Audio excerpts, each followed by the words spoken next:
Subay sa report sa CIDG, smuggled nga sigarilyo ang unang impormasyon nga nadawat sa Bureau of Customs. Mao nga nagpatabang sila sa mga pulis nga miyembro sa Criminal Investigation and Detection Group kon CIDG-Regiona Field Unit 4A o gikasa ang operasyon kaganyang pasado alas 12 sa tungang gabi, Pebrero 4 sa Subukin Port, Barangay Subukin, San Juan, Batangas. Dinhi nila nasakpan nga petroleum products ug dili sigarilyo ang gipang diskarga gikan sa fishing vessel nga gi-convert sa tanker nga MT Feliza nga kargadog 200,000 liters sa petrolyo nga mokantidad sa 12,200,000 pesos. 26 ang giaresto sa mga operatiba nga panguluhan sa usa ka Chinoy nga giila sa CIDG nga si Charles Chan, 29 anyos, taga San Lazaro, Manila. Apil sa giaresto ang usa ka inchik nga giilang si Hong Zu Chao, 47 anyos, nga adunay Filipino name nga Donato Ang, taga San Juan City. Kauban sa gipangdakop ang kapitan sa barko nga giilang si Cesar Calipoy, 70 anyos, chief mate sa barko nga giilang si Mario Padilla, 54 anyos, Floresto Abon, chief engineer, Ernesto Ramos, 65 anyos, quartermaster,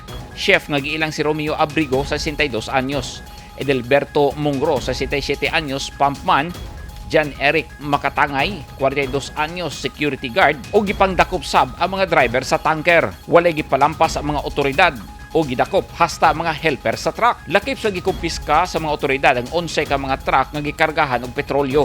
Sumala sa CIDG, nalapas sa mga gipangdakop ang Section 2 sa Presidential Decree 1865 o gipangkustodiya na sa CIDG ang mga nadakpan.